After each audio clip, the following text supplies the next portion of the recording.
Hello everyone, कैसे हैं आप सभी। Hope you all are fit and fine. So students, this is Sonam Dwivedi here, your social science teacher.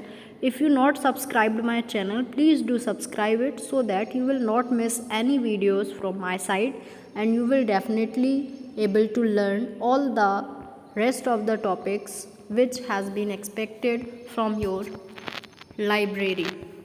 So students, here we were learning in the previous video about history chapter number 2, the regional kingdoms part 1. I already had told you that this chapter is divided into two main parts, part 1 and part 2. In the first part, I already have explained you about the northern part of India, Rajputs, Ghaznavids, Ghurids, Pals, Gurjara, Pratiharas means पहले कौन से लोग कहाँ पर रहा करते थे और उनका क्या वर्क होता था, कौन से एम्परर थे, कितना रीजन उनका था, और गुजरात में कौन से लोग रहा करते थे, Solankis of Gujarat, Paramaras of Malwa. Okay students, that I already explained you. Mohammad Ghori I had explained you. Later in the next video I had explained you about the Pals, struggle for Kannauj, the Deccan, the Rashtrakutas. Later I had explained you about the Pallavs, वो कैसे temple बनाया करते थे, कौन सा उनका famous temple है जो हिस्ट्री में आप आज भी पढ़ सकते हैं. द्राविडियन स्टाइल में वो जो टेम्पल बनाया करते थे, Thanjavur Brihadeeswara temple. Okay. So till here we have learnt in the previous videos. Students, today we will continue from the sculpture. Okay, the Cholas also excelled at making images of gods and goddesses. जो चोलास थे वो देवी और देवताओं की छवियां भी बनाया करते थे स्टोन से, ब्रोंज से, और वो उनकी बहुत पॉपुलर हुआ करती थी. एक ब्रोंज इमेज जो उन्होंने बनाई जो लॉर्ड शिवा की थी, भगवान शंकर की, जिसको नटराज कहा जाता है, आज भी आप कुछ इस तरीके से देखते हैं. दिस वन, ये क्या है, lord Shiva as Nataraja. Okay. Lord of dance कहा जाता है शिव जी को क्योंकि वो तांडव करते हैं. Is one of the finest specimens of Chola art. Chola की जो आर्ट है, आर्ट एंड क्राफ्ट के बारे में अगर हम पढ़ते हैं तो नटराज के बारे में हमें ज़रूर पढ़ने में आता है, और ये सबसे फाइनेस्ट एग्जाम्पल है चोला के आर्ट का. Language and literature. The Chola period witness the growth of regional languages. और जैसे जैसे ये लोग बहुत ही क्रिएटिव थे तो बहुत सारी लैंग्वेजेस का एक्सप्लोरेशन भी वहाँ पर हुआ, like Tamil, Telugu, Kannada. Many literary works were translated into these languages. बहुत सारी लिटरेरी जो थी उनको भी इन्हीं लैंग्वेजेस में ट्रांसलेट किया गया. Administration. The kingdom was divided into provinces called मंडलम्स.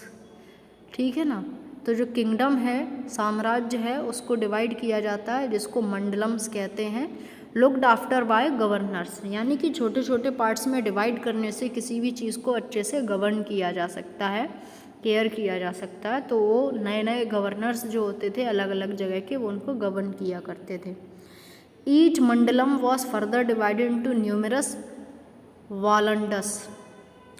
मंडलम्स को भी फिर छोटे छोटे, जैसे हमारा कंट्री है उसको स्टेट्स में डिवाइड किया जाता है, फिर उसको डिस्ट्रिक्ट में, फिर सिटीज़ में, फिर छोटे छोटे टाउन्स में. Right, same here. फिर वालनाडस के बाद उनको नगरम्स में डिवाइड किया जाता है, छोटे छोटे नगर्स होते हैं. Okay.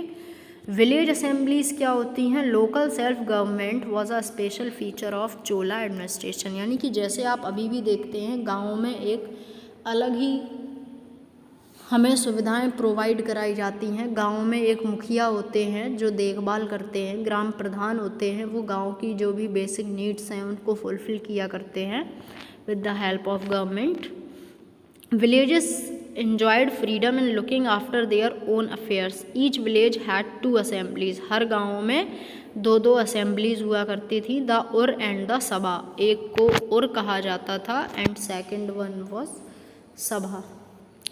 The former was the General Assembly of the village. The latter was a gathering of all male adults of the village. These assemblies also found many सब कमेटीज़, और इन्हीं assemblies में बहुत सारी छोटी छोटी कमेटियाँ भी थीं. All affairs of the village such as measurement of land, किसी की खेती को मापना है ना, measurement करना है. कैलकुलेशन ऑफ टैक्स, किस पर कितना लगना है, ठीक है. और जो शेयरिंग ऑफ वाटर है, जैसे पानी की अगर टंकी है तो कितना पानी किसके यहाँ जाना है, कहाँ कहाँ नहीं जा रहा है, तो ये सारी चीज़ें कौन देखता था, कमेटीज़ के लोग. Agrarian expansion in the Tamil region. There were some new developments in agriculture. More area was brought under cultivation. फिर क्या हुआ, एग्रीकल्चर में जैसे ही डेवलपमेंट हुआ तो ज़्यादा से ज़्यादा एरिया जो है वो अंडर कल्टीवेशन आने लगा. This was due to 2 developments. ये कैसे हुआ, 2 कारणों से. पहला तो होता है lot of dry barren and forest land was made fit for cultivation, यानी कि जो सूखी बंजर ज़मीन थी पहले उसको उपजाऊ बनाया गया. दूसरा होता है पानी, इरिगेशन फैसिलिटी, यानी कि सिंचाई के लिए जो जो साधन हैं वो हमें अवेलेबल कराए गए. The temples took the lead in both. Chola temples had obtained a lot of money through donations which was invested in agriculture. Chola temple जो था वहाँ पर बहुत सारा पैसा इकट्ठा हो चुका था, लोगों ने डोनेट किया था, उससे लोगों ने खेती पर उस पैसे को खर्च किया. Kings also granted land in dry areas so that the grantees made efforts to provide irrigation facilities. Kings जो थे उन्होंने भी हेल्प किया. The growth of population during this period gave a further impetus to agricultural expansion since more people had to be fed and increase in crop area. यानी कि हर व्यक्ति फिर अपने कल्टीवेटिव एरिया को बढ़ाना चाह रहा था. Different crops as well as better productivity. फिर जैसे जैसे लोगों ने बैरन लैंड जो बंजर ज़मीन थी उसको उपजाऊ बनाया, फिर लोग और टेक्निक्स के अकॉर्डिंग उसको और भी यूज़फुल बनाते गए. अलग अलग क्रॉप्स का कल्टीवेशन करना, पानी ठीक से मिलने लगा, लोग फिर एम्बैंकमेंट्स यानी कि पानी को रोकने लगे, फिर सब जगह उसको भेजा जाता था. मीन्स न्यू न्यू टेक्नोलॉजी से वो कैसे वो कैनाल्स बना के इरिगेशन करते थे जिससे वेस्टेज ऑफ वाटर नहीं होता था. New philosophies and bhakti. Many new religious sects arose in this period. उसी समय में बहुत सारे धार्मिक लोग भी हुए. Basava founded the Lingayata sect in the 12th century. Shankaracharya preached the Advaita philosophy. यानी कि अलग अलग लोगों ने अलग अलग धर्म का और अलग अलग अपनी संस्कृति का प्रचार किया. Ramanuja and Madhava of bhakti philosophy were the other religious teacher reformers of the time. Due to these saints the doctrine of bhakti और complete devotion to God became very popular. और जब लोग एक व्यक्ति को पूजा पाठ करते देखते हैं, भक्ति करते देखते हैं, तो सीधी सी बात है लोग इंटरेस्टेड होते हैं और फिर धीरे धीरे लोग उनको भी फॉलो करने लगते हैं.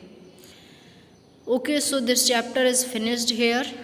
Now you are asked to complete the exercise of same chapter and do revise all the topics of same. Till then, bye bye, take care, have a good day, meet you soon with the new chapter in the next video.